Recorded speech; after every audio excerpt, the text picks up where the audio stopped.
Operation Sindoor విజయవంతమైన నేపథ్యంలో సికింద్రాబాద్ మహంకాళి జిల్లా భాజపా నాయకులు తిరంగా ర్యాలీ నిర్వహించారు.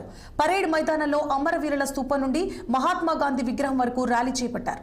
ఈ ర్యాలీలో మహంకాళి భాజపా జిల్లా అధ్యక్షుడు భరత్ గౌడ్, ప్రధాన కార్యదర్శి మేకల సారంగపాడితో పాటు పలువురు నాయకులు, కార్యకర్తలు పాల్గొన్నారు.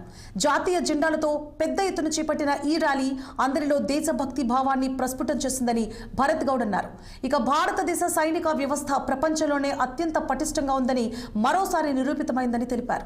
భారతదేశం వైపు కన్నెత్తి చూస్తే ఎలాంటి తీవ్ర పరిణామాలు ఎదుర్కోవాల్సి వస్తుంది అనే దానికి ఆపరేషన్ సింధూర్ నిదర్శనమని పేర్కొన్నారు భాజపా నాయకులు. మేము సైతం దేశం కోసం ఎలాగైతే పహల్గామ్లో మన భారతీయులని, ముఖ్యంగా హిందువులని ఉగ్రవాదులు చంపారు,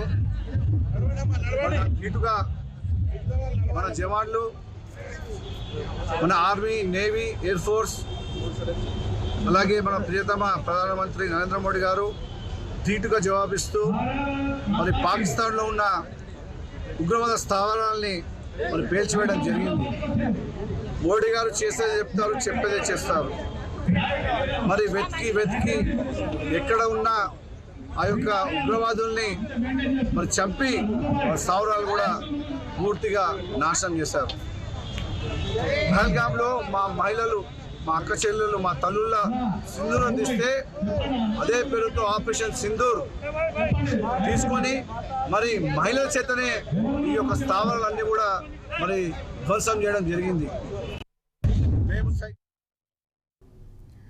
ఆర్థిక ఇబ్బందులు తట్టుకోలేక